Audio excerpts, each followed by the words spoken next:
La isla, alguna vez les hablé de esto, la isla Robben, no son más de 6 o 7 kilómetros cuadrados azotados por los fuertes vientos de Sudáfrica. Es una isla que nunca hubiese sido demasiado conocida, a no ser que durante siglos fue el sitio donde hay allí una base naval, un manicomio, un leprosario y una prisión. Es una isla en el corazón de Sudáfrica. Lo que hizo significante a esa isla es que fue el hogar de uno de los prisioneros políticos más famosos del mundo, Nelson Mandela, quien falleciera en el año 2013. Mandela se había opuesto a la segregación racial, el apartheid, la segregación que había en Sudáfrica, que era una forma legal de institucionalizar el racismo. Es como que el racismo estaba institucionalizado a través de leyes donde se le daba los privilegios, a pesar de que era Sudáfrica, los privilegios se le daba a la minoría blanca. Y solo el 1.4% de la población manejaba al resto. Y todos los que eran de color, los que llamaban los negros, no se les permitía subirse a los buses. Eran buses para blancos, autobuses para blancos, hospitales para blancos, playas para blancos, restaurantes para blancos, en Sudáfrica, y apoyado por la ley. Entonces fue una discriminación que duró muchísimos años. Los negros, ellos decían así, la gente de color no podía postularse para cargos políticos, no podía aspirar a entrar a un banco siquiera, y durante muchos años ni siquiera podían usar pantalones largos. Estoy hablando de todo Sudáfrica. El gobierno había decidido que los blancos no tenían por qué soportar a los de color en el mismo vecindario. Estaba legalizado el racismo. Y Mandela, descendiente de la realeza, Mandela no era un indigente, nació con sangre real, tuvo una educación en los mejores colegios, aprendiendo varios idiomas, y como hijo de madre cristiana, a pesar de que su padre era polígamo y tenía varias mujeres, su mamá era cristiana, una cristiana devota, metodista. Él también, Mandela de pequeño, adoptó la fe de su mamá y amó a Dios con todo el corazón y amó también a la gente. Y siendo un joven abogado, Mandela empezó a experimentar humillaciones. Yo leía parte de la historia ayer y hoy por la mañana, donde decía que siendo un abogado y perteneciendo a la realeza o siendo descendiente de nobles, vivía unas humillaciones terribles, absolutas, a tal punto de en cierta ocasión orinarse encima, puesto que recorriendo todos los baños públicos no lo dejaban entrar a ninguno porque le decían que era un negro y los negros no podían orinar donde los blancos lo hacían. Hablo de Sudáfrica, no hablo de los Estados Unidos hace muchos años atrás. A mediados de los 50, Mandela era un revolucionario porque él empezó a luchar, es como que se encendió un fuego sagrado en su interior a partir de las humillaciones que él mismo vivía. Él decía, si siendo yo un abogado, teniendo cierto apellido importante en Sudáfrica, vivo esto, imagino lo que mis hermanos menos afortunados deben vivir. Así que comenzó en Nelson una llama sagrada, se encendió en él para luchar, para liberar a su país del apartheid, liberarlo de lo que era el racismo institucionalizado. Y empezó a luchar y empezó a pelear, y le decían para los mediados de los 50 que Mandela era la esperanza para el pueblo sudafricano. Pero claro, el gobierno se veía venir lo que podía ocasionar Mandela. Era un líder nato, y en 1962 se lo acusa de alta traición y lo arrestan, lo procesan y lo envían a esta isla, la isla Robben, durante los siguientes 27 años. 27 años. Sé que la mayoría conoce la historia. Ustedes dirán, ¿pero vinimos a aprender historia o nos va a predicar, pastor? Pero tiene que ver con lo que les voy a decir. 27 años, donde solo pudo mirar el mundo a través de las rejas. Estoy hablando de estar preso. 27 años privado de la libertad. Y mientras que Mandela estaba privado de la libertad, en más de una ocasión se habrá preguntado, siendo un cristiano devoto, si eso era parte del plan de Dios. Es una pregunta noble, lógica. ¿Será esto plan de Dios? ¿Puede Dios hacer algo bueno de esto? Encima que quiero hacer las cosas bien. Y tal vez tú te lo preguntaste en alguna ocasión, en este peregrinar por la vida. Digo, tal vez nunca estuviste preso, espero que la mayoría nunca lo haya estado. No estuviste en prisión, pero tienes un empleo que no te satisface. Vienes de una iglesia con muchos problemas, vives en una casa muy fea, estás atrapado en un matrimonio donde no eres feliz, cargas con un cuerpo debilitado y enfermo y te preguntas, ¿será que Dios permitirá esto o habré hecho algo malo? ¿Qué explicación uno le encuentra a Dios cuando todavía sigue en el foso? Hemos hablado de eso. ¿Qué explicación le encuentra José? ¿Qué explicación le pide José al Señor? Va al foso, es vendido como esclavo, es acosado por la mujer de quien lo contrata, va a parar a la cárcel. ¿No se pregunta qué estoy haciendo mal? Si te lo has preguntado, bienvenido a la vida real. Todos nos hemos hecho esa pregunta alguna vez. ¿Pensaría lo mismo Pablo al escribir Romanos 8:28? Él dijo, ahora bien, sabemos que Dios dispone todas las cosas, todas, oigan, diré esto otra vez, todas las cosas para el bien de quienes lo aman, los que han sido llamados de acuerdo a su propósito. ¿Estaría pensando lo mismo que Mandela, Pablo? ¿Estaría pasando una crisis con su aguijón, que no sabemos cuál era, si era físico, si era un mal testimonio que lo perseguía, no sabemos qué? ¿Estaría diciendo esto Pablo a la iglesia de Roma desde una cárcel, desde una mazmorra allá en el fondo? ¿Lo estaría escribiendo en una de las persecuciones cuando lo apedreaban, mientras que lo azotaban, con la espalda llena de llagas sin poderse poner la camisa? ¿Estaría hundiendo la pluma en la tinta para escribir todas estas cosas me van a ayudar para bien? Yo creo que sí, porque Pablo no pasó una vida de rosas. Así que puedo imaginarme el contexto de cuando él escribe que todas las cosas ayudan para bien. Por eso yo quiero que esta mañana entendamos esto. No somos marionetas en manos del azar. Nuestra vida es una narración perfecta desde que nacemos hasta que nos toca irnos de aquí. Desde el útero a la tumba es una narración perfecta delineada por el Señor. Dios planificó todo lo que nos pasa. No estoy diciendo que pasa por encima de nuestro libre albedrío. Lo que digo es que no vamos por la vida dando tumbos y según la decisión que tomemos es como nos va. Sino que Dios, cuando tiene a alguien al cual planta su propósito en esa persona, a veces es probable que tengas que vivir un naufragio, si es parte del proceso para lo que Dios te quiere.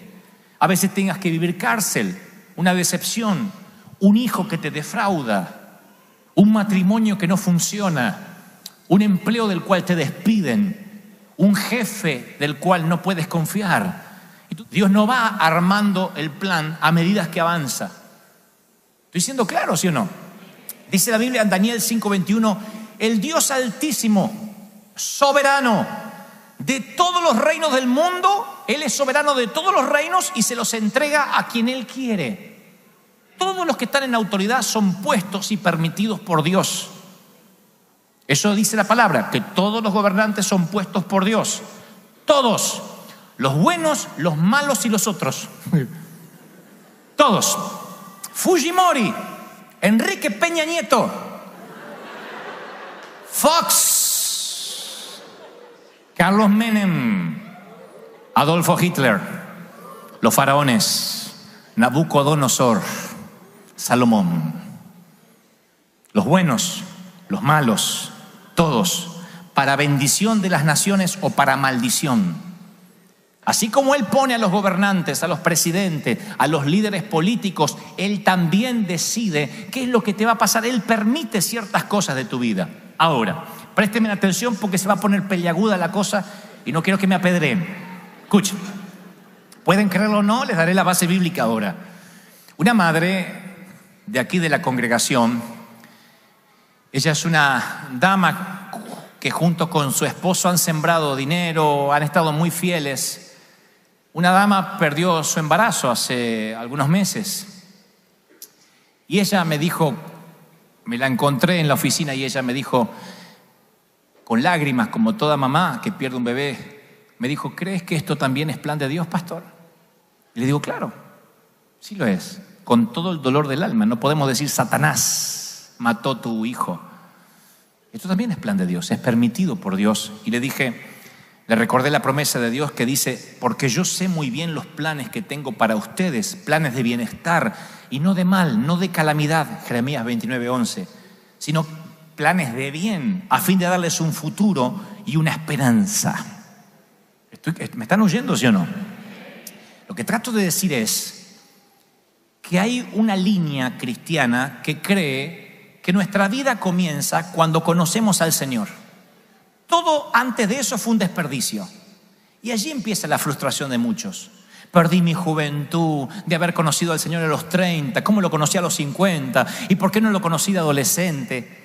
Creemos como que no existimos antes de que nos encontremos con Cristo. No existía. Dios no nos tenía en cuenta porque no éramos redimidos, estábamos perdidos y Dios no sabía ni que existíamos. Inconscientemente eso es lo que creemos. De hecho, que conozco gente que ni quiere hablar de cuando no conocía al Señor porque dice: esa parte estaba bajo el dominio del diablo. Fueron los 27 años de cárcel de Mandela. Ustedes dicen: bueno, pero Mandela, ¿quiere que les hable de Pablo? Presten atención porque les va a volar la cabeza lo que les voy a decir.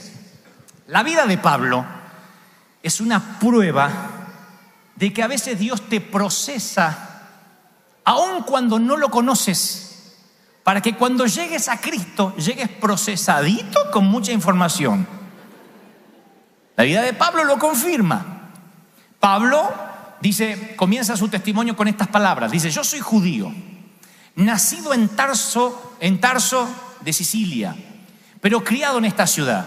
Bajo la tutela de Gamaliel recibí instrucción cabal en la ley de mis antepasados y fui tan celoso de Dios como cualquiera de ustedes lo es hoy en día. Hechos 22:3. Tarso, presten atención por favor, porque esto es lo que nos va a preparar para donde vamos a ir. Tarso estaba a pocos kilómetros de la costa y servía como centro de comercio y abastecimiento para navegantes, comerciantes y hasta piratas de toda Europa y de toda Asia del viejo mundo. Cualquier niño de Tarso no solo estaba rodeado de docenas de idiomas, sino que era un testigo presencial de un crisol de culturas. Todas las culturas llegaban a Tarso. Y además Tarso rivalizaba con las academias de Alejandría, de Atenas. Era un sitio donde la gente iba a estudiar. Como aquí uno dice: voy a estudiar a New York o voy a Houston. Era un sitio donde estaban las universidades del viejo mundo más importante, Tarso. Y allí nació Saulo y aprendió la lengua franca de la época, que era el griego. Lo hablaba, lo escribía y pensaba en griego. Así que Saulo no solo hablaba el idioma internacional del mundo, sino que llevaba un pasaporte de doble ciudadanía. Él dice: yo soy judío de nacimiento, pero ciudadano romano. Tenía doble ciudadanía. Dentro del imperio tenía todos los privilegios de un romano. Podía llegar a cualquier puerto y pedir una audiencia judicial y se la tenían que dar. Él dice de él mismo: siempre fui tratado como un hombre libre, no como un esclavo. Podía inclusive apelar al César, que sería como ahora apelar a Barack Obama. Él podía apelar al César y lograba la apelación, se lo trataba como un hombre libre.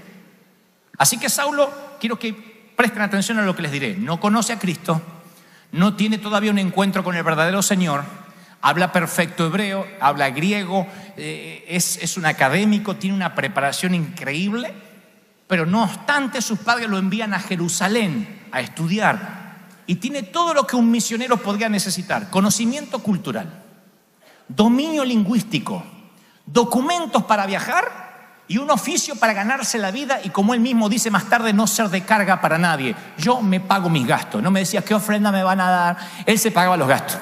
Nunca fue un parásito, nunca estuvo pensando a ver si me dan algo. Él decía: yo me gano mi sustento para no ser carga. Sabía fabricar, no sé, cuando no predicaba y cuando no lo apedreaban o no lo metían en la cárcel, fabricaba carpas.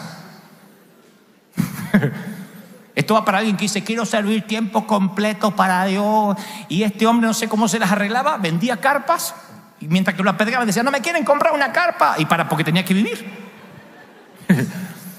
Así que Saulo se va a estudiar a Jerusalén. Y no es cualquier estudiante, es un estudiante extraordinario. ¿Cómo lo sé? Dice Pablo, cuando ya se transforma en Pablo, más adelante le dice a los Gálatas: en la práctica del judaísmo yo aventajaba acercaba a mis contemporáneos en mi celo exagerado de las tradiciones de mis antepasados. Ya Dios estaba procesando a Saulo. Ustedes dirán, ¿y qué desperdicio? ¿No? ¿Por qué en vez de Judas no fue Saulo uno de los discípulos? Pero Dios dijo, para mi plan no necesito tenerlo al lado de mi hijo. Necesito que mientras que los discípulos están allí asombrándose por la pesca milagrosa o por las resurrecciones de Jesús, necesito que mientras tanto esté estudiando, se esté preparando. Y tuvo una etapa difícil Pablo en su vida. Pablo en su momento dice, yo perseguía a muerte a los cristianos, los echaba en la cárcel a hombres o mujeres por igual. Saulo arrancó a los esposos de los hogares, separó las madres de los hijos, derramó sangre de los discípulos. ¿Cómo Dios va a usar un tipo así para promover su nombre? La pregunta es otra vez inminente. ¿Puede Dios hacer algo bueno con lo malo? ¿Cuántos creen que sí? Yo lo creo, si no yo no estaría acá. ¿Puede Dios usar lo que el mundo desprecia y hacer algo bueno? Claro que sí. Si no, nosotros no estaríamos acá. Dios puede tomar lo que Él quiere y transformarlo. ¿Cuántos creen en ese Dios? Y Pablo sigue diciendo, sucedió que a eso del mediodía, cuando me acercaba a Damasco, una luz cayó delante mío, caí al suelo y una voz me dijo, Saulo, Saulo, ¿por qué me persigues? Y en una sola caída, así, ¡tac!, Jesús transformó a un Saulo con licencia para matar en un campeón de la misericordia. Pablo escribiría historias llenas de gracia.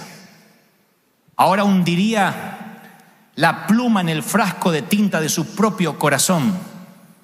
Porque, damas y caballeros, Pablo aprendió griego en las calles de Tarso, conoció el oficio de fabricar carpas con su padre, estudió la Torá a los pies de Gamaliel, pero solo aprendió misericordia cuando Jesús lo visitó y se encontró con él camino a Damasco. Y entonces significa que todas las cosas obraron juntas para bien. El Señor no necesitaba un ignorante, necesitaba un hombre que hablara griego, que se supiera sustentar solo, que pudiera cruzar todas las fronteras sin problema. Necesitaba un misionero preparado. Y entonces dijo, no lo quiero ahí al lado de Pedro y al lado de los discípulos escuchando a mi hijo.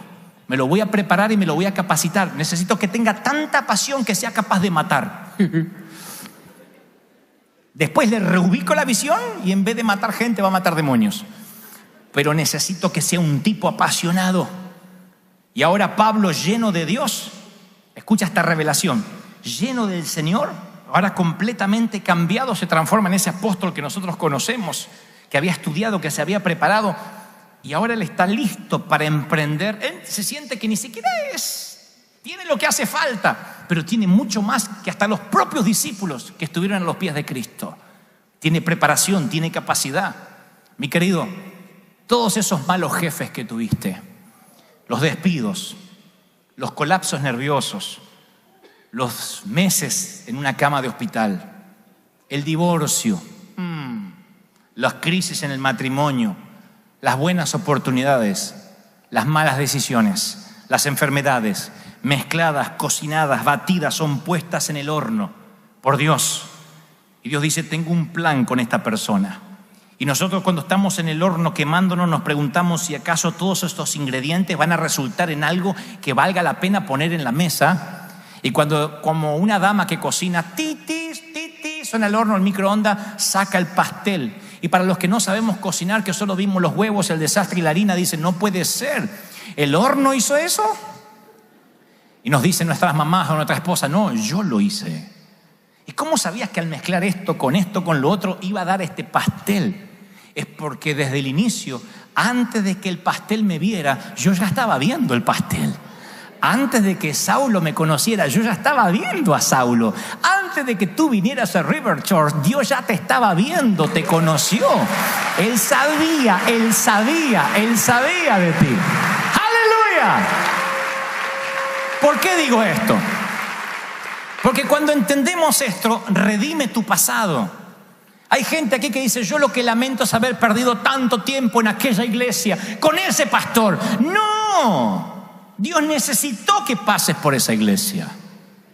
Dios necesitó que pases por ese matrimonio. Dios necesitó que pases por esa etapa de desierto, de cárcel. Necesitó que pasaras por esa enfermedad, lo necesitó.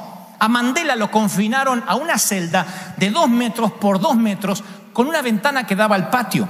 Tenía una mesa, un colchón, pueden ver hasta la foto si googlean en Wikipedia, y 3 mantas, un colchón que se ganó después de 10 años, antes dormía en una manta, y un balde que podía salivar, hacer sus necesidades o afeitarse. Él podía decidir en qué lo iba a usar. 27 años comiendo comidas a base de maíz, crema de mazamorra a la mañana, de almuerzo y cena choclo, maíz. Mandela se despertaba a las 5 de la mañana, picaba piedras hasta todo el día y paraba a las 5 de la tarde. A las 8 tenía que estar dormido. Y la discriminación continuaba en prisión. Los presos negros tenían que usar pantalones cortos y jamás podían comer pan. 27 años tuvo Mandela allí y Dios usó la cárcel para procesarlo. Él leyó todos los libros que pudo. Estuve investigando esta mañana, leyó al novelista ruso León Tolstoy, leyó al premio Nobel de Literatura John Steinbeck, leyó a la inglesa Daphne du Maurier, que era hija de un francés, a quien luego Hitchcock llevara sus mejores obras al cine, y de allí Mandela se refinó. Aprendió poesía, el arte de la negociación, tenía un estilo cinematográfico para pararse, para hablar. Aprendió el arte de la oratoria solo leyendo libros en la prisión. Perfeccionó su capacidad para negociar y perdonar. Y durante 27 años, todas las mañanas hizo 100 lagartijas y 200 abdominales. ¿Escucharon, maridos? No esperes ir a prisión. Se ganó el favor de los guardias. Los guardias les pagaban para que molestasen a los negros. Pero contaría Mandela luego en su biografía: me gané el favor de los guardias leyéndoles la Biblia y discutiendo sobre temas teológicos. Los desafiaba y les decía: demuéstrame en que no hay Dios y yo les demostraré que sí lo hay. Y por ganarle la discusión lograba predicarles el evangelio, y luego Mandela terminaría diciendo su acuñada frase y famosa frase: no hay hombre tan duro que no puedas construir un puente hacia su corazón. 27 años predicándole a toda la isla Robben, teniendo favor con todos, comiendo maíz, desayunando maíz, cenando maíz y leyendo todos los libros, novelas y ficción que le permitían leer porque los negros no tenían permitido leer. Pero el favor con los guardias hacía que le pasaran algunos libros, y lo que él tenía, así sea ficción, novelas, sirvió para ser un hombre refinado, culto. 27 años después, Mandela tiene 72 años y es liberado. Y la prensa sale a buscarlo pensando encontrar a un hombre resentido. Pero la prensa titula: no hay resentimiento en Mandela, es un hombre refinado, como si hubiese salido de una gran universidad. Otro dijo, un famoso dramaturgo, dijo: si no hubiese sabido que Mandela estuvo confinado a la cárcel, habría pensado que estudió en Harvard. Maneja idiomas, negocia, tiene una paz que no he visto en los ojos de otro hombre. Mandela nunca permitió que el rencor lo destruyera. Es un hombre refinado, distinto al que conocimos. A los 4 años de ser liberado, Mandela es electo presidente y acabó con el apartheid en Sudáfrica. Acabó con la discriminación racial y condujo a la libertad a su país. Oigan esto, River Church. Dios necesitaba un líder inteligente, educado, que dominara el arte de la paciencia, que nunca perdiera los estribos, y por eso formó a Mandela 27 años en la prisión. Necesitaba un misionero transcultural que hablara griego, que cruzara fronteras, supiera de memoria la Torá, porque no iba a poder portar Biblias, ni Pentateuco, ni nada, y que fuera capaz de mantenerse a sí mismo para no ser una carga para la iglesia. Y resignó a Pablo de no tenerlo entre sus discípulos para formarlo como Saulo el perseguidor, porque Dios desde el inicio de la creación tenían agendado en determinada fecha salirle al encuentro a Saulo camino a Damasco y transformarle la vida para que él fundamente los designios y la doctrina de la iglesia, por la cual mi iglesia crecerá. No fue Pedro, no fue Juan, no fue Tadeo, no fue Bartolomé, fue Pablo, aquel que Dios eligió antes que Saulo eligiera a Dios. ¿Y tú? ¿Qué me dices de ti? El Creador sabía las necesidades de la generación contemporánea a ti. Sabía qué tipo de gente y de líder iba a necesitar cuando tú vivieras. Qué tipo de madera de hombre o de mujer se iba a necesitar para estos tiempos. Y entonces la Biblia dice: somos hechura de Dios, creados en Cristo Jesús para buenas obras, las cuales dispuso de antemano, a fin de que la pongamos en práctica. Lo que trato de decirte es que desde antes de conocer a Dios, aun cuando eras un borracho, te divorciabas, estabas perdido, aún así Dios te estaba procesando para ser lo que hoy eres, precisamente para un momento como este. Eres parte de un plan. Si la historia de Mandela y la de Pablo no te convence, entonces no sé qué más decirte. Eres parte de un plan. Eres parte del gran plan. Eres parte del plan. ¡Aleluya!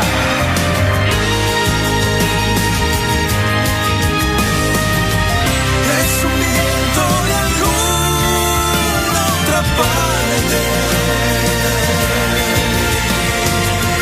Es un río que corre hacia el mar. Es la gloria de su majestad.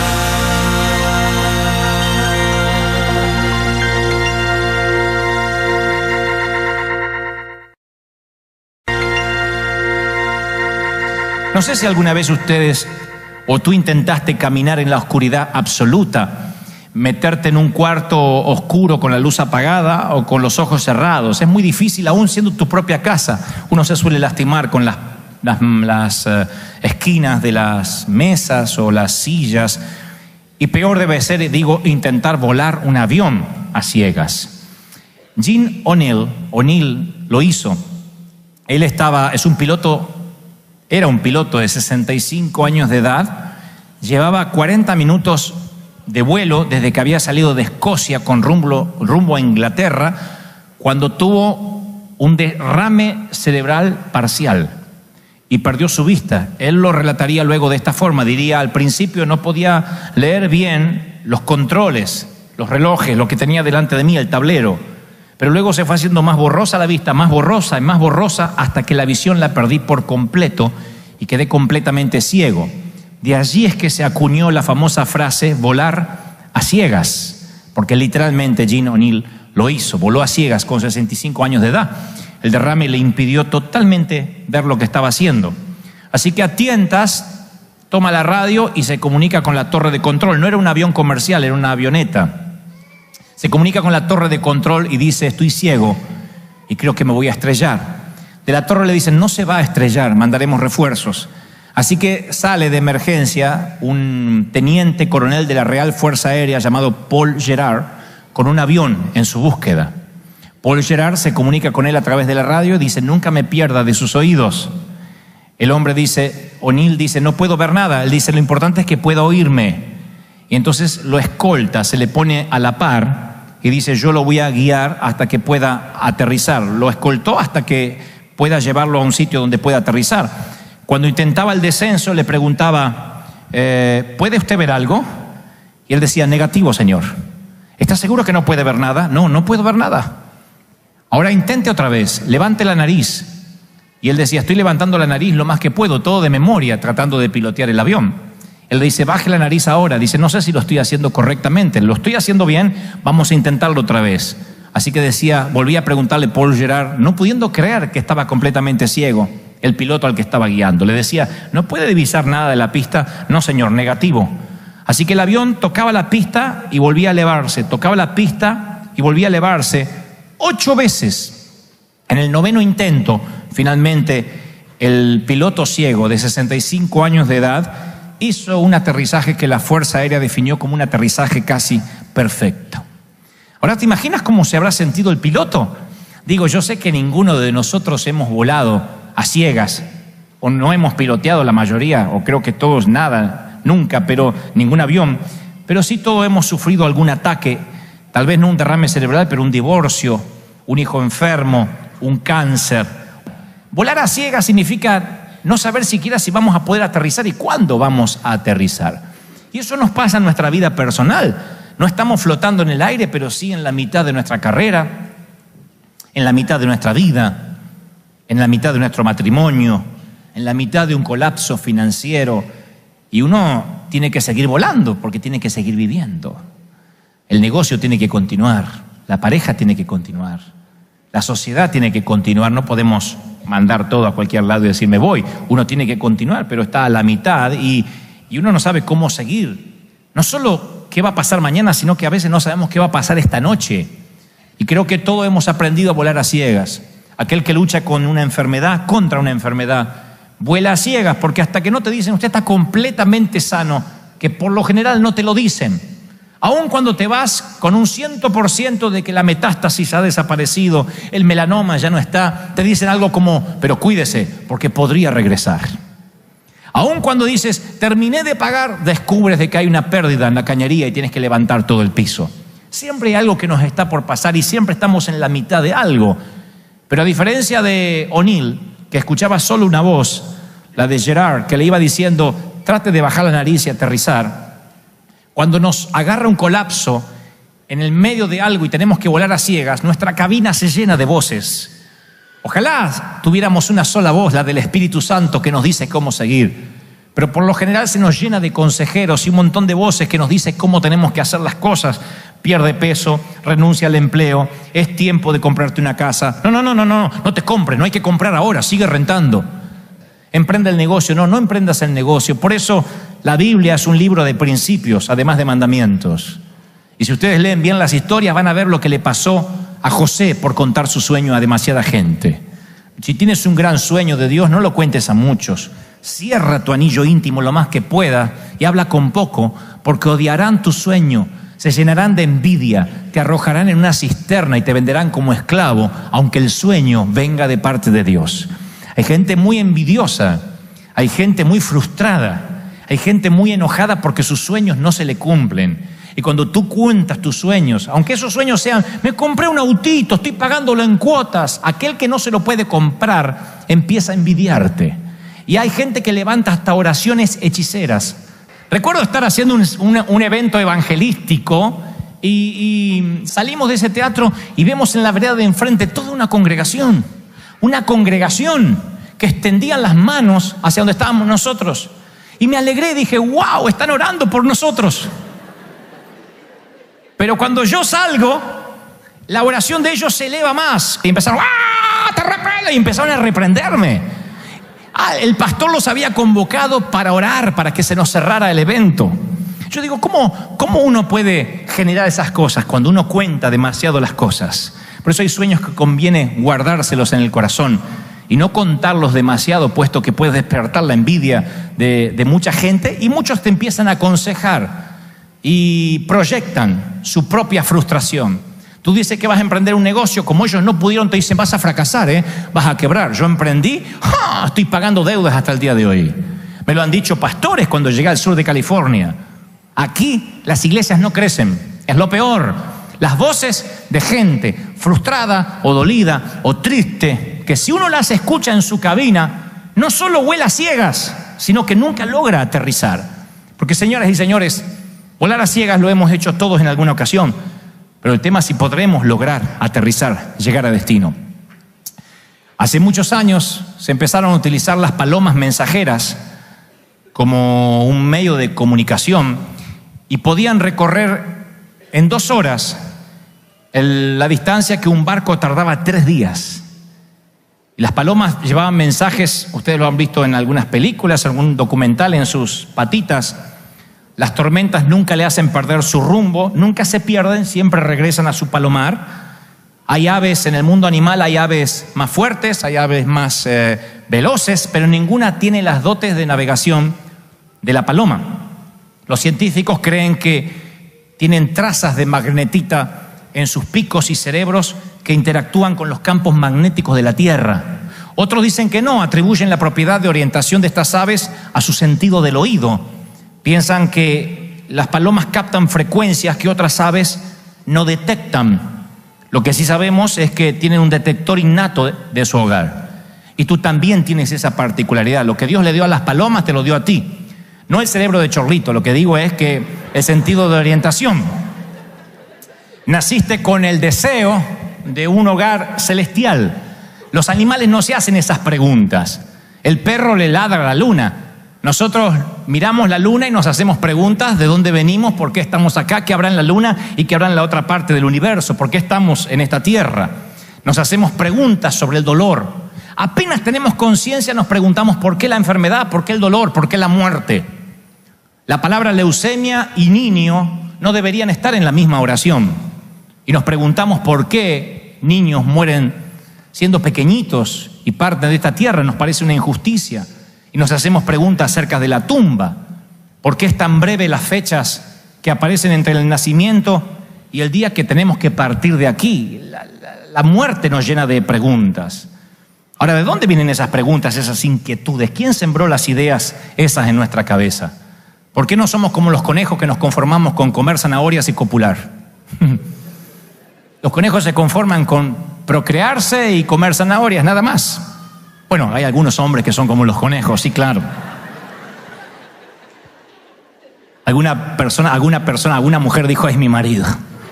Solo piensa en esas dos cosas. Comer y igual que los conejos.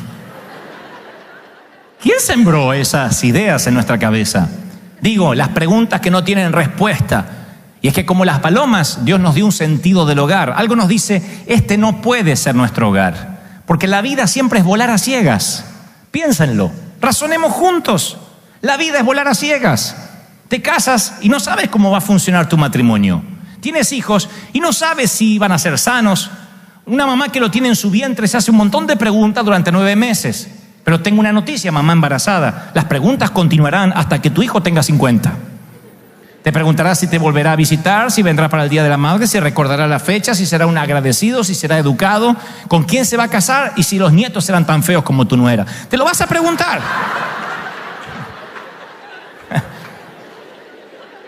Las preguntas van a continuar. Siempre. Porque volamos a ciegas. Porque no sabemos qué es lo que deparará mañana. Y toda la Biblia desde Génesis hasta Apocalipsis es basta el día con su afán. El maná no se puede guardar, es por día. Y a nosotros eso nos preocupa porque tenemos la sensación que el volar a ciegas algún día va a terminar. Y sí va a terminar, pero no en esta tierra. No vamos a aterrizar aquí. El Señor habló claramente acerca de un fugitivo, de alguien que volaba a ciegas, un fugitivo pródigo. Él habló de alguien que se quedó sin hogar. No nos dio su nombre, solo su clase social. Nos dijo, era muy rico. Era alguien que seguramente su compañía figuraba en el listado de la revista Forbes. Nadaba en riqueza, tenía un yate, tenía una casa de fin de semana, varios autos, acciones en la bolsa en Wall Street. Un día pidió comprar todas sus acciones y marcharse en su Mercedes a la gran metrópolis.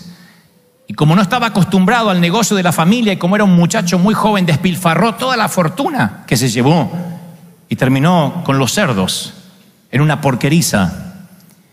Y allí, oliendo mal, y en el medio de la porqueriza, extraña los pijamas tibios, la cama caliente, el rostro de su padre, la mesa rodeada de risas.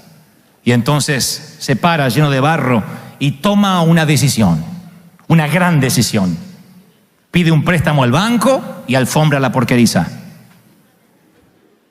Coloca un LED, una pantalla de 42 pulgadas en uno de los postes del chiquero.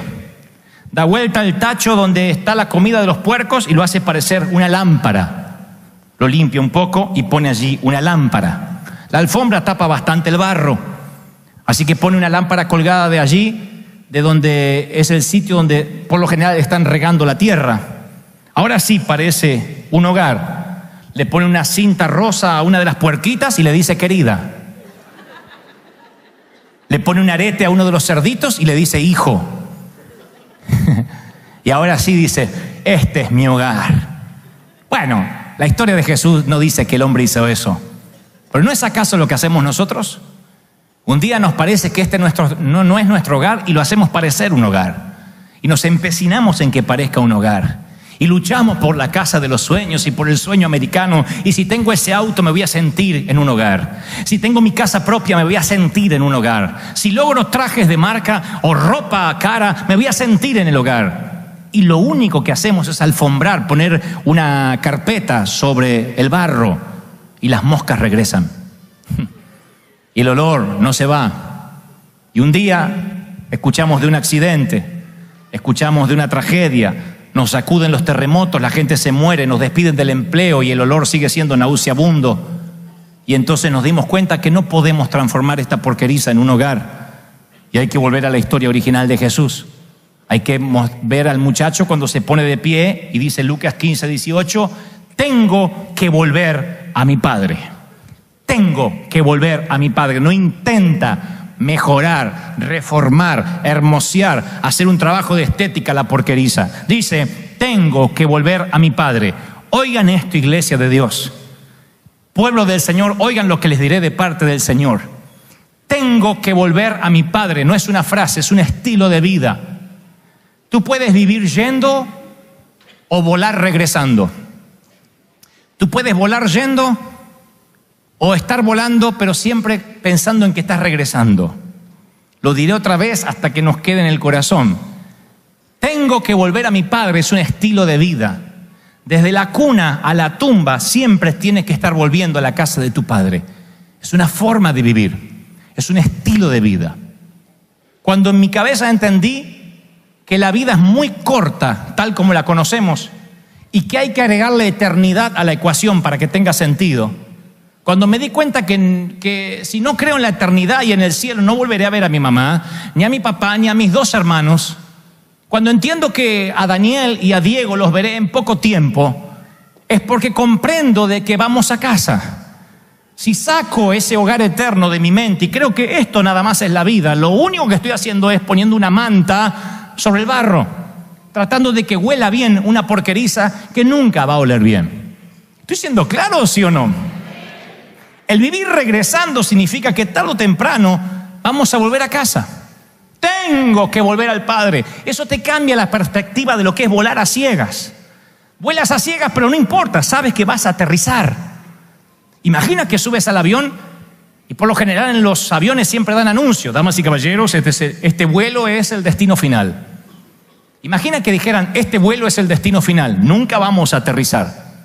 Así que familiarícense con su avión. Este avión será su hogar para siempre. Los pasajeros nos amotinaríamos. Trataríamos de entrar a la cabina de mando y haríamos aterrizar ese avión en alguna parte, donde sea, en una isla, pero aterricen. No voy a vivir en un avión. Y los que quieren hacer de su nave un hogar, los que quieren hacer de su avión un hogar permanente, nunca se dieron cuenta que tienen que regresar al Padre. Estamos a préstamo, no vivimos aquí. Estamos simplemente de paso. Eso cambia la perspectiva de la vida.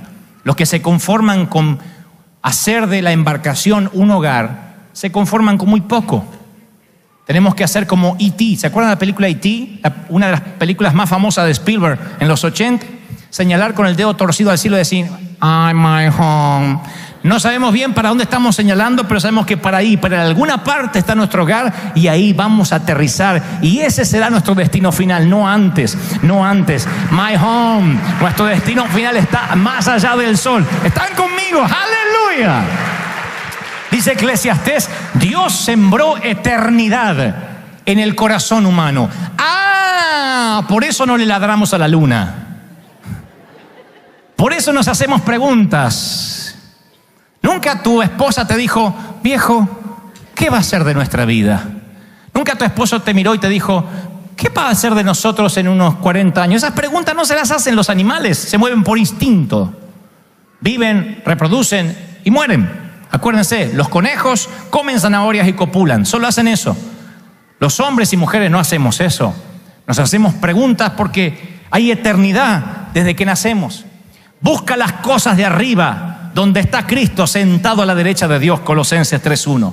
Hay una versión que dice, poned la mira en las cosas de arriba. Hay otra versión que dice, piensen en las cosas del cielo. Tienes que amar el cielo como los pilotos el aterrizaje, como los misiles buscan las fuentes de calor y como los marineros buscan la costa. Tienes que tener una obsesión por el cielo. Decir, yo quiero mirar hacia arriba y saber que esta vida es pasajera y viajar liviano, todo lo más liviano que pueda. Cuando llegaba enero, en mi Argentina natal, por supuesto llegaba el Día de Reyes. Y hasta los 4 o 5 años yo pensaba que los reyes ya existían. Nada más que eran muy pobres, siempre podían traer pocas cosas porque venían de un viaje muy largo y al llegar a casa papá me explicaba que solo traían lo más pequeño. Así que la clave era que la noche de Reyes yo me tenía que acostar temprano, puesto que si veía a los reyes se rompería la magia y nunca más me traerían regalos. Así que hacía fuerza para dormirme y cualquier ruidito que sentía afuera, que posiblemente eran las gallinas o el perro, yo pensaba, los reyes, tengo que dormir porque no quería verlos. Un día estábamos por las calles de Buenos Aires, precisamente en un sitio llamado San Martín, y aparece un desfile. Y había una camioneta y los 3 reyes estaban sobre la camioneta. Eran 3 vecinos disfrazados, obviamente. Nada mágico pasó. Pero yo tenía 4 años de edad y dije, estoy fregado. Si los miro, nunca más me va a traer regalos. Así que bajé la mirada. Y papá me decía, mira, los niños están tocando los reyes. No. Yo no fui un niño de muchos regalos, así que no iba a fregar la última y única oportunidad que tenía. Así que miré hacia abajo y digo, no. Y recuerdo las palabras correctas de papá. Él me dijo, quiero que levantes la mirada porque te vas a perder lo divertido. Levanta la mirada, levanta la vista, te estás perdiendo todo lo divertido. Levanta la vista, no. Yo era una mula cuando quería. Así que llegué así a casa por las dudas, a ver si estos reyes desgraciados nos habían seguido. Por las dudas yo no miré.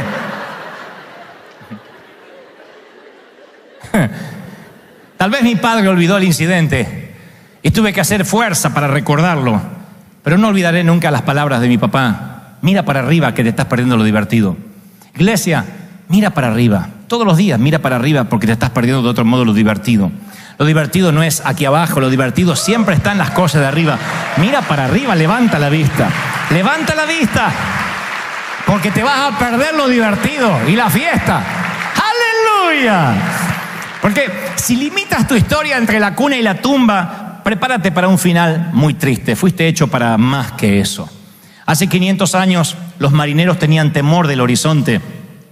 Hace 500 años pensaban que si seguían navegando hacia la costa iban a caer en ese precipicio llamado horizonte. Tenían temor a monstruos marinos, a lo desconocido. Y esa es la advertencia que aparece en el estrecho de Gibraltar. Los españoles levantaron un gran monumento con una inscripción en latín que dice ne plus ultra. Significa no se puede ir más allá. Ne plus ultra. Pero cuando Colón hizo su viaje en 1492 y descubrió un nuevo mundo, cambió todo. Y los españoles lo tuvieron que reconocer hasta el día de hoy. Cuando llegan a Madrid y piden la moneda española o la peseta, dice allí, o los euros, dicen plus ultra, que significa más allá. Alguien rompió la barrera. Y alguien dijo, sí, hay algo más allá. Hay que levantar la mirada. Así que toma un cincel y borra el no en tu futuro. No digas todo se va a terminar acá. Jesús pasó por esta tierra dejándonos en claro que estábamos siendo peregrinos. Los locos siempre producen locos, ¿sabían? Saddam Hussein y Bin Laden produjeron asesinos. Los Beatles produjeron hippies. Los locos producen locos. Y Jesús produjo gente que viajaba liviano, los discípulos. No estaban preocupados por comprarse una casa, por tener una embarcación mejor, ni tener un gran negocio. Quienes caminaron con Jesús se terminaron pareciendo mucho a Él. Solo querían predicar el evangelio diciendo poner la mirada en las cosas de arriba. Poner la vista en las cosas de arriba. Levanta la vista porque te perderás lo divertido. y entre medio de azotes y siendo perseguidos o encarcelados, ellos levantaban la mirada como Pablo y decía: yo aún no he terminado. Y cuando dijo he terminado la carrera, he guardado la fe, era porque estaba a metros, a millas de aterrizar. Nunca estaremos solos en este viaje. Es cierto, no se puede ver la pista de aterrizaje todavía, pero tenemos lo mismo que tuvo Jean O'Neill. Tenemos una voz, un teniente coronel de la Real Fuerza Aérea que nos guía a nuestro hogar y nunca nos deja de transmitir. La cadena BBC de Londres transmitió al mundo los minutos finales de este vuelo, que si viene ahora Michael aquí y me ayuda a traducírselos, les voy a mostrar lo que la cadena de noticias le mostró a todo el mundo vía satélite. Y fueron los minutos finales del vuelo donde Jean O'Neill, ciego, con 65 años de edad, está tratando de aterrizar, y Gerard, con una voz calma, porque si en ese momento le dice aterriza, aterriza, aterriza, lo vuelve loco al otro. Así que con una voz muy calma, With a very calm voice, Gerard tranquiliza a O'Neill. ¿Lo dije bien, O'Neill, todo el mensaje? Perfecto. Tranquiliza a O'Neill Tries to give O'Neill peace, y logra aterrizar su avión. and he helps him land his plane. Así que, señor director, So, Mr. Director, quiero que vean lo que ocurría y I cómo want you to see what's happening. BBC de Londres How in BBC of ponía este diálogo en pantalla. Adelante. was putting this before the screen. And as if you were in the final turn for the circuit. Como estuvieras en la última vuelta del circuito. Sigue bajando. Gentle right-hand turn. Gentilmente, sigue bajando. Turning right, Sigue doblando a la derecha. turning right. Doblando a la derecha. Keep turning Siga right. doblando a la derecha. A la derecha, hasta el fondo. Turning right. Doblando derecha. Turning right. And roll out there. Sigue doblando ahora a la izquierda. Come left, come left. De la palanca hacia la izquierda. Keep coming left. Sigue doblando a la izquierda. Coming left harder. Más fuerte. And roll out there. Mantente ahí. Stay looking ahead. You should be able to see Mirando the hacia runway. adelante deberías ver la pista. Así que no te desvíes. Sigue manteniéndote ahí. Pon la nariz de la avioneta hacia abajo. Tendrías que tener un visual acerca de la autopista ahora a tus 12. ¿Tienes la visual? No, señor. Realmente lo lamento por eso. No hay ningún problema. Lo estás haciendo muy bien. Ahora, confírmame de que estás en vector con la torre de control. Estoy bien. Sigue bajando. Sigue bajando derecho. ¿Puedes ver la autopista? No, señor. ¿No puedes ver entonces la pista? No, no puedo ver la pista. Está realmente debajo de tu nariz ahora. Mira hacia adelante. Solamente está debajo de la nariz. Siga bajando. Lo tengo, señor. Gracias. Ahora estás a salvo. Me guiaste a la pista.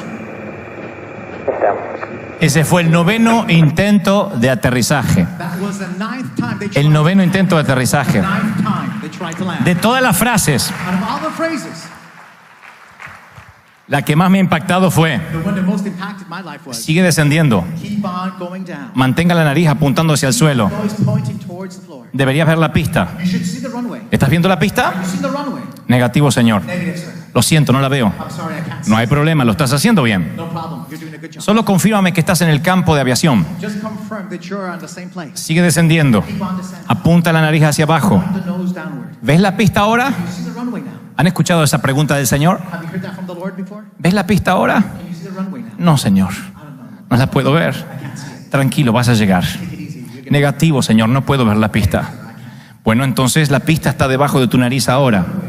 Sigue descendiendo. Sigue descendiendo. Y me gusta la frase cuando le dice: has aterrizado. Ahora estás a salvo. Gracias, Señor. Usted me ha conducido hasta la pista. Gracias, Señor. Me ha conducido hasta la pista. ¡Wow! ¡Aleluya! Es la gloria de su majestad.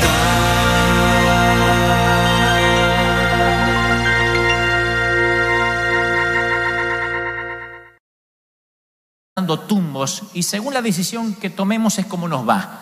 Sino que Dios, cuando tiene a alguien al cual planta su propósito en esa persona, a veces es probable que tengas que vivir un naufragio, si es parte del proceso para lo que Dios te quiere.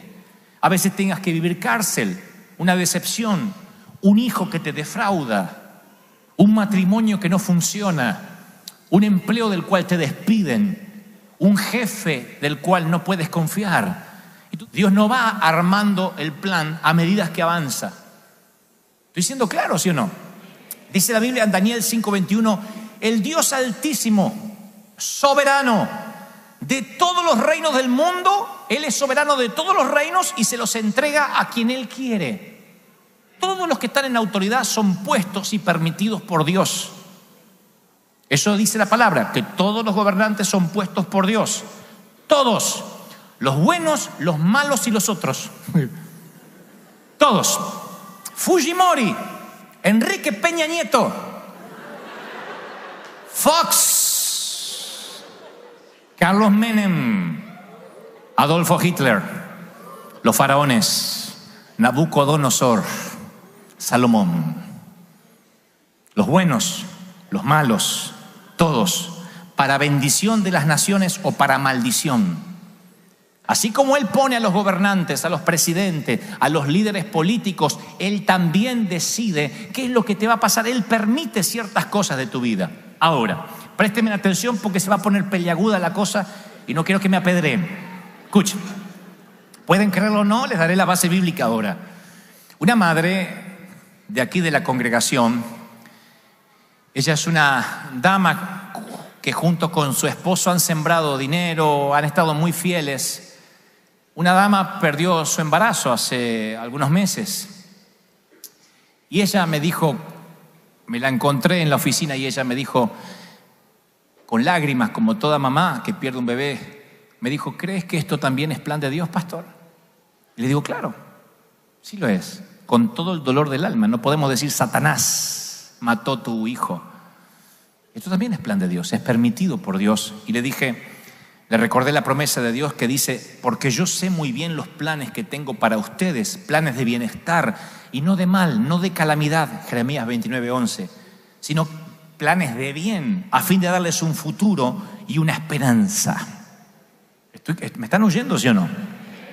Lo que trato de decir es que hay una línea cristiana que cree que nuestra vida comienza cuando conocemos al Señor. Todo antes de eso fue un desperdicio. Y allí empieza la frustración de muchos. Perdí mi juventud de haber conocido al Señor a los 30. ¿Cómo lo conocí a los 50? ¿Y por qué no lo conocí de adolescente? Creemos como que no existimos antes de que nos encontremos con Cristo. No existía. Dios no nos tenía en cuenta porque no éramos redimidos, estábamos perdidos y Dios no sabía ni que existíamos. Inconscientemente eso es lo que creemos. De hecho, que conozco gente que ni quiere hablar de cuando no conocía al Señor porque dice, esa parte estaba bajo el dominio del diablo. Fueron los 27 años de cárcel de Mandela. Ustedes dicen, bueno, pero Mandela, ¿quiere que les hable de Pablo? Presten atención porque les va a volar la cabeza lo que les voy a decir. La vida de Pablo es una prueba de que a veces Dios te procesa aun cuando no lo conoces, para que cuando llegues a Cristo, llegues procesadito con mucha información. La vida de Pablo lo confirma. Pablo dice, comienza su testimonio con estas palabras. Dice, yo soy judío, nacido en Tarso de Sicilia, pero criado en esta ciudad. Bajo la tutela de Gamaliel recibí instrucción cabal en la ley de mis antepasados y fui tan celoso de Dios como cualquiera de ustedes lo es hoy en día. Hechos 22:3. Tarso, presten atención por favor porque esto es lo que nos va a preparar para donde vamos a ir. Tarso estaba a pocos kilómetros de la costa y servía como centro de comercio y abastecimiento para navegantes, comerciantes y hasta piratas de toda Europa y de toda Asia del viejo mundo. Cualquier niño de Tarso no solo estaba rodeado de docenas de idiomas, sino que era un testigo presencial de un crisol de culturas. Todas las culturas llegaban a Tarso. Y además Tarso rivalizaba con las academias de Alejandría, de Atenas. Era un sitio donde la gente iba a estudiar. Como aquí uno dice, voy a estudiar a New York o voy a Houston. Era un sitio donde estaban las universidades del viejo mundo más importante, Tarso. Y allí nació Saulo. y aprendió la lengua franca de la época, que era el griego. Lo hablaba, lo escribía y pensaba en griego. Así que Saulo no solo hablaba el idioma internacional del mundo, sino que llevaba un pasaporte de doble ciudadanía. Él dice, yo soy judío de nacimiento, pero ciudadano romano. Tenía doble ciudadanía. Dentro del imperio tenía todos los privilegios de un romano. Podía llegar a cualquier puerto y pedir una audiencia judicial y se la tenían que dar. Él dice de él mismo, siempre fui tratado como un hombre libre, no como un esclavo. Podía inclusive apelar al César, que sería como ahora apelar a Barack Obama. Él podía apelar al César y lograba la apelación, se lo trataba como un hombre libre. Así que Saulo, quiero que presten atención a lo que les diré, no conoce a Cristo, no tiene todavía un encuentro con el verdadero Señor, habla perfecto hebreo, habla griego, es un académico, tiene una preparación increíble, pero no obstante sus padres lo envían a Jerusalén a estudiar y tiene todo lo que un misionero podría necesitar: conocimiento cultural, dominio lingüístico, documentos para viajar y un oficio para ganarse la vida y, como él mismo dice más tarde, no ser de carga para nadie. Yo me pago mis gastos. No me decía qué ofrenda me van a dar, él se pagaba los gastos. Nunca fue un parásito, nunca estuvo pensando a ver si me dan algo. Él decía, yo me gano mi sustento para no ser carga. Sabía fabricar, no sé, cuando no predicaba y cuando no lo apedreaban o no lo metían en la cárcel, fabricaba carpas. Esto va para alguien que dice, quiero servir tiempo completo para Dios. Y este hombre no sé cómo se las arreglaba, vendía carpas. Y mientras que lo apedreaban decía, no me quieren comprar una carpa. Y porque tenía que vivir. Así que Saulo se va a estudiar a Jerusalén. Y no es cualquier estudiante. Es un estudiante extraordinario. ¿Cómo lo sé? Dice Pablo, cuando ya se transforma en Pablo, más adelante le dice a los Gálatas, en la práctica del judaísmo yo aventajaba a mis contemporáneos en mi celo exagerado de las tradiciones de mis antepasados. Ya Dios estaba procesando a Saulo. Ustedes dirán, ¿y qué desperdicio? ¿No? ¿Por qué en vez de Judas no fue Saulo uno de los discípulos? Pero Dios dijo, para mi plan no necesito tenerlo al lado de mi hijo. Necesito que mientras que los discípulos están allí asombrándose por la pesca milagrosa o por las resurrecciones de Jesús, necesito que mientras tanto esté estudiando, se esté preparando. Y tuvo una etapa difícil Pablo en su vida. Pablo en su momento dice, yo perseguía a muerte a los cristianos, los echaba en la cárcel a hombres o mujeres por igual. Saulo arrancó a los esposos de los hogares, separó las madres de los hijos, derramó sangre de los discípulos. ¿Cómo Dios va a usar un tipo así para promover su nombre? La pregunta es otra vez inminente. ¿Puede Dios hacer algo bueno con lo malo? ¿Cuántos creen que sí? Yo lo creo, si no yo no estaría acá. ¿Puede Dios usar lo que el mundo desprecia y hacer algo bueno? Claro que sí. Si no, nosotros no estaríamos acá. Dios puede tomar lo que Él quiere y transformarlo. ¿Cuántos creen en ese Dios?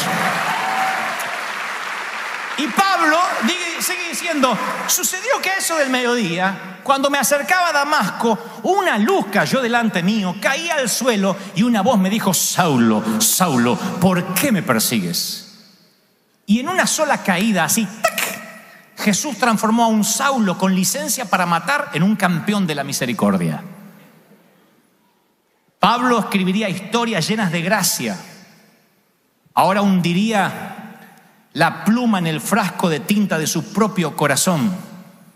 Porque, damas y caballeros, Pablo aprendió griego en las calles de Tarso, conoció el oficio de fabricar carpas con su padre, estudió la Torá a los pies de Gamaliel, pero solo aprendió misericordia cuando Jesús lo visitó y se encontró con él camino a Damasco.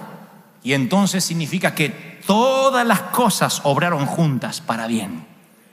El Señor no necesitaba un ignorante, necesitaba un hombre que hablara griego, que se supiera sustentar solo, que pudiera cruzar todas las fronteras sin problema. Necesitaba un misionero preparado.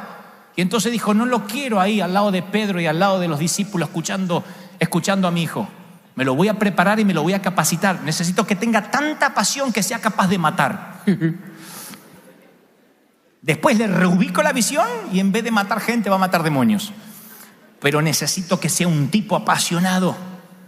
Y ahora Pablo, lleno de Dios, escucha esta revelación, lleno del Señor, ahora completamente cambiado, se transforma en ese apóstol que nosotros conocemos, que había estudiado, que se había preparado, y ahora él está listo para emprender. Él se siente que ni siquiera tiene lo que hace falta, pero tiene mucho más que hasta los propios discípulos que estuvieron a los pies de Cristo.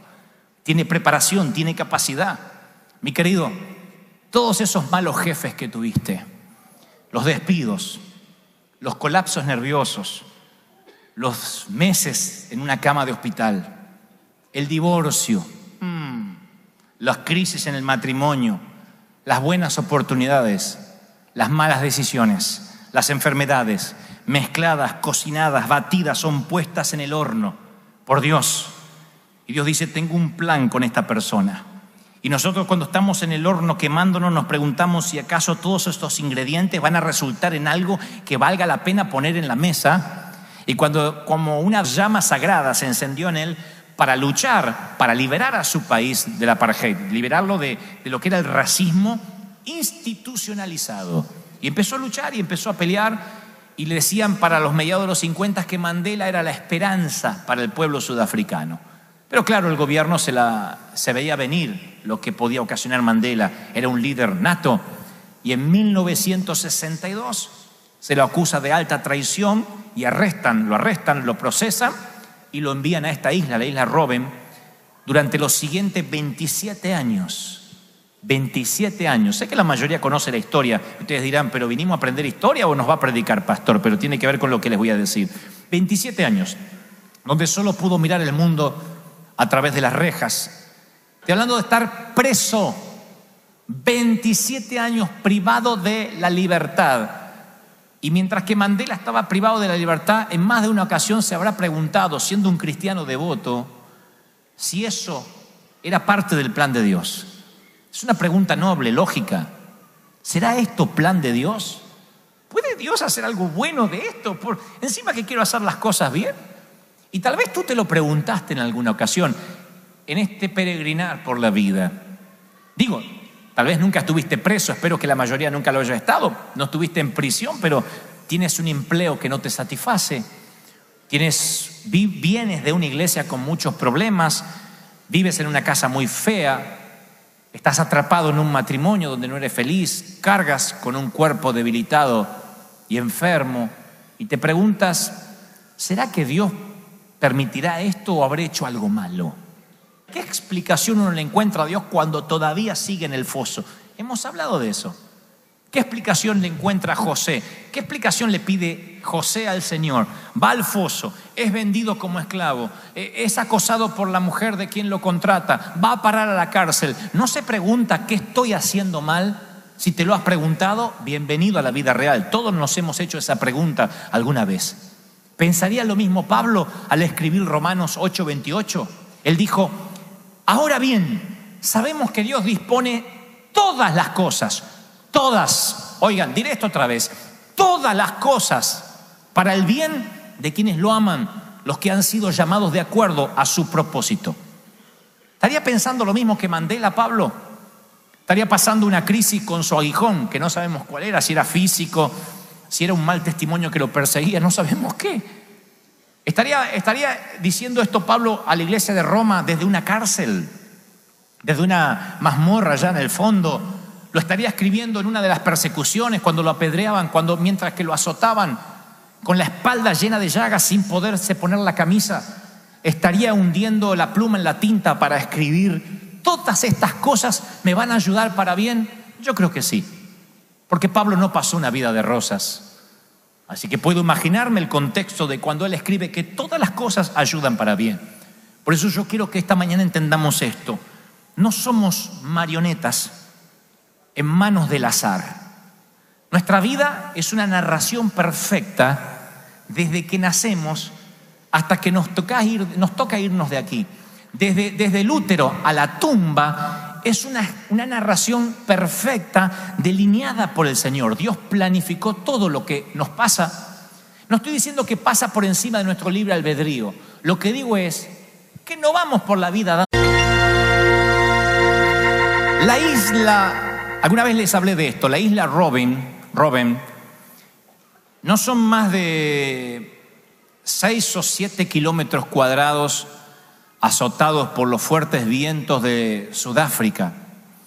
Es una isla que nunca hubiese sido demasiado conocida, a no ser que durante siglos fue el sitio donde hay allí una base naval, un manicomio, un leprosario y una prisión.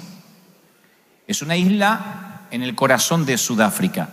Lo que hizo significante a esa isla es que fue el hogar de uno de los prisioneros políticos más famosos del mundo, Nelson Mandela, quien falleciera en el año 2013. Mandela se había opuesto a la segregación racial, el apartheid, la segregación que había en Sudáfrica, que era una forma legal de institucionalizar el racismo. Es como que el racismo estaba institucionalizado a través de leyes donde se le daba los privilegios, a pesar de que era Sudáfrica, los privilegios se le daba a la minoría blanca.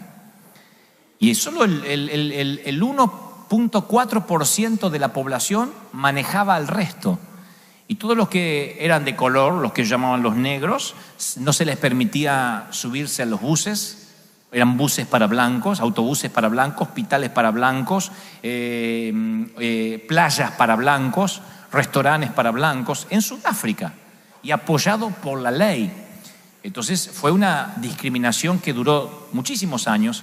Los negros, ellos decían así, la gente de color no podía postularse para cargos políticos, no podía aspirar a entrar a un banco siquiera, y durante muchos años ni siquiera podían usar pantalones largos. Estoy hablando de todo Sudáfrica. El gobierno había decidido que los blancos no tenían por qué soportar a los de color en el mismo vecindario. Estaba legalizado el racismo. Y Mandela, descendiente de la realeza, Mandela no era un indigente, nació con sangre real, tuvo una educación en los mejores colegios, aprendiendo varios idiomas, y como hijo de madre cristiana, a pesar de que su padre era polígamo y tenía varias mujeres, su mamá era cristiana, una cristiana devota, metodista. Él también, Mandela de pequeño, adoptó la fe de su mamá y amó a Dios con todo el corazón y amó también a la gente. Y siendo un joven abogado, Mandela empezó a experimentar humillaciones. Yo leía parte de la historia ayer y hoy por la mañana, donde decía que siendo un abogado y perteneciendo a la realeza o siendo descendiente de nobles, vivía unas humillaciones terribles, absolutas, a tal punto de en cierta ocasión orinarse encima, puesto que recorriendo todos los baños públicos no lo dejaban entrar a ninguno porque le decían que era un negro y los negros no podían orinar donde los blancos lo hacían. Hablo de Sudáfrica, no hablo de los Estados Unidos hace muchos años atrás. A mediados de los 50, Mandela era un revolucionario porque él empezó a luchar, es como que se encendió un fuego sagrado en su interior a partir de las humillaciones que él mismo vivía. Él decía, si siendo yo un abogado, teniendo cierto apellido importante en Sudáfrica, vivo esto, imagino lo que mis hermanos menos afortunados deben vivir. Así que comenzó en Nelson una